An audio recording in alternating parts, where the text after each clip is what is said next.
साथियों, निश्चित तौर पे आज झारखंड में जरूरत है बेरोजगारों को रोजगार के लिए।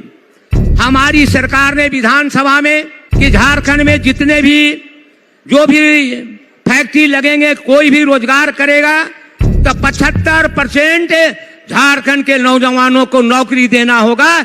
इसके लिए हम सरकार को बधाई देता हूं, जिन्होंने रोजगार के लिए, नौजवानों के लिए, कि रोजगार का मतलब होता है विस्थापित लोगों को रोजगार मिले, विस्थापित नौजवानों को रोजगार मिले। माननीय मंत्री जी, एचपीसीएल में जितने भी नौकरी कर रहे हैं वो झारखंड के बाहर के लोग कर रहे हैं। ये झारखंड वासियों को बर्दाश्त नहीं होगा। आप इस पर चिंतन करें और कानून लागू करें। साथियों, निश्चित तौर पे आज झारखंड में जरूरत है बेरोजगारों को रोजगार के लिए। हमारी सरकार ने विधानसभा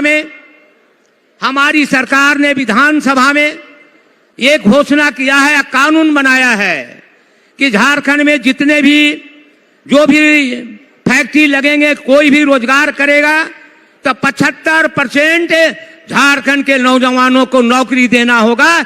इसके लिए हम सरकार को बधाई देता हूं, जिन्होंने रोजगार के लिए, नौजवानों के लिए, बेरोजगार साथियों के लिए सोचने का काम किसी ने किया है। उसका नाम हेमंत सोरेन, माननीय मुख्यमंत्री जी ने सोचने का काम किया है। मित्रों, निश्चित तौर पे यहां माननीय दो मंत्री बैठे हैं, सारे पदाधिकारी बैठे हैं, लेकिन माननीय मंत्री जी, सिर्फ लेबर से काम नहीं चलेगा। फैक्ट्री में यदि जो ऊपरी पोस्ट है तो झारखंड के नौजवानों में काबिलियत की कमी नहीं है। इसलिए चौथी या तीसरे श्रेणी की नौकरी फैक्ट्री में हमको देते हैं, लेकिन ऊपरी नौकरी बाहर के लोगों को मिलता है। ये झारखंड के लोग बर्दाश्त नहीं करेगा। इस मंच के माध्यम से आपको बताना चाहता हूं, हम चाहते हैं कि यदि जो ऊपरे हमारे लोग हैं, काबिलियत हैं, तो ऊपरे पोस्ट पर भी झारखंड के नौजवानों को नियोजन करने का काम करें, तब रोजगार का मेला सफल हो सकता है। आज हमारे यहाँ माननीय मंत्री जी, माननीय श्रम नियोजन मंत्री हैं, हमारे बड़ी विधानसभा में कई फैक्ट्रियां लगी हैं। एचपीसीएल का फैक्ट्री लगा हुआ है। माननीय मंत्री जी, मैंने आपको आगाह किया था कि रोजगार का मतलब होता है विस्थापित लोगों को रोजगार मिले, विस्थापित नौजवानों को रोजगार मिले। माननीय मंत्री जी, एचपीसीएल में जितने भी नौकरी कर रहे हैं वो झारखंड के बाहर के लोग कर रहे हैं। ये झारखंड वासियों को बर्दाश्त नहीं होगा। आप इस पर चिंतन करें और कानून लागू करें। मेरा यह आग्रह है, एचपीसीएल जो बही में लगा हुआ है, माननीय मंत्री जी, श्रम नियोजन विभाग, आपसे आग्रह है, निवेदन है, यदि जो सरकार का आप मंत्री हैं और माननीय मुख्यमंत्री जी को बधाई देता हूं, आप अनुसूचित जनजाति के नेता आप हैं, गरीबों का नेता हैं। जो फैक्ट्री लगा हुआ है वो सारे लोग बाहर के लोग काम करते हैं, और हम आपसे कहा था इसकी जांच करवाइए। अब बाहर के लोग जो है यहाँ काम कर रहे हैं उसको यहाँ से हटाने का काम करें और झारखंड के नौजवानों को रोजगार देने का काम करें। बड़ा उत्साह नजर आ रहा है नौजवानों में। आज हम लोगों ने माननीय मुख्यमंत्री जी को बधाई देना चाहिए आपको। अरे एक बार तो लगा दो कि माननीय मुख्यमंत्री जिंदाबाद।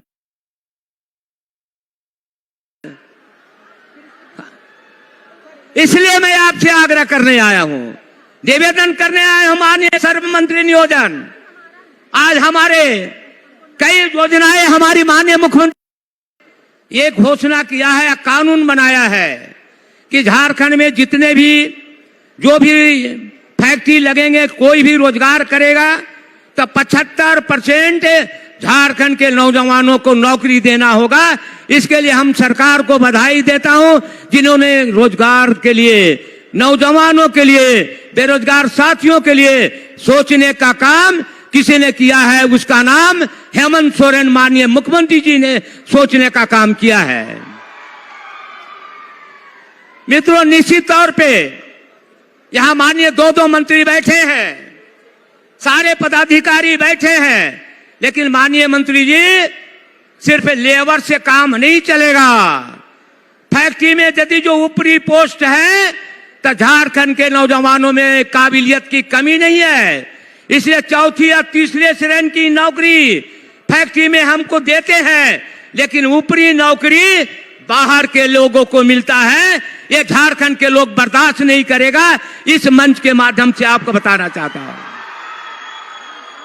हम चाहते हैं कि यदि जो ऊपरी हमारे लोग हैं, काबिलियत हैं, तो ऊपरी पोस्ट पर भी झारखंड के नौजवानों को नियोजन करने का काम करें, तब रोजगार का मेला सफल हो सकता है। आज हमारे यहाँ माननीय मंत्री जी, माननीय श्रम नियोजन मंत्री हैं, हमारे बड़ी विधानसभा में कई फैक्ट्रियां लगी हैं। HPCL का फैक्ट्री लगा हुआ है। माननीय मंत्री जी, मैंने आपको आगाह किया था कि रोजगार का मतलब होता है विस्थापित लोगों को रोजगार मिले, विस्थापित नौजवानों को रोजगार मिले। माननीय मंत्री जी, HPCL में जितने भी नौकरी कर रहे हैं वो झारखंड के बाहर के लोग कर रहे हैं। ये झारखंड वासियों को बर्दाश्त नहीं होगा। आप इस पर चिंतन करें और कानून लागू करें। मेरा यह आग्रह है। HPCL जो बही में लगा हुआ है, माननीय मंत्री जी श्रम नियोजन विभाग, आपसे आग्रह है, निवेदन है, यदि जो सरकार का आप मंत्री हैं, और माननीय मुख्यमंत्री जी को बधाई देता हूं, आप अनुसूचित जनजाति के नेता आप हैं, गरीबों का नेता हैं। जो फैक्ट्री लगा हुआ है वो सारे लोग बाहर के लोग काम करते हैं, और हम आपसे कहा था इसकी जांच करवाइए। अब बाहर के लोग जो है यहाँ काम कर रहे हैं उसको यहाँ से हटाने का काम करें और झारखंड के नौजवानों को रोजगार देने का काम करें। बड़ा उत्साह नजर आ रहा है नौजवानों में। आज हम लोगों ने माननीय मुख्यमंत्री जी को बधाई देना चाहिए आपको। अरे एक बार तो लगा दो कि माननीय मुख्यमंत्री जिंदाबाद। इसलिए मैं आपसे आग्रह करने आया हूं, निवेदन करने आया हूं। माननीय श्रम मंत्री नियोजन, आज हमारे कई योजनाएं हमारी माननीय मुख्यमंत्री जी ने लायक है। श्रम नियोजन विभाग से द्वारा या प्रशिक्षण कौशल विभाग के द्वारा काफी योजनाएं लाई जा रही है। मैं बधाई देता हूं माननीय मुख्यमंत्री जी को कि आपने इन विभागों में आप रोजगार का मुहैया कराया है। मैं बधाई देता हूं माननीय मंत्री जी को और सरकार को बधाई देता हूं कि गरीबों के बारे में आपने सोचने का काम किया है, मजदूरों के बारे में चिंतन करने का काम किया है, बेरोजगारों को रोजगार देने का काम किया है। इसलिए बधाई देता हूं। हमारा सारथी योजना के माध्यम से हम सरकार को, माननीय मुख्यमंत्री सारथी योजना के माध्यम से सारे नौजवानों को रोजगार देने का जो संकल्प लिया है, उन्होंने संकल्प लिया है, माननीय मुख्यमंत्री जी संकल्प लिया है। मुख्यमंत्री सारथी योजना के तहत हमारे झारखंड के नौजवानों को रोजगार देने की बात किया है। मैं माननीय मुख्यमंत्री जी को बधाई देता हूं और हार्दिक शुभकामनाएं देता हूं।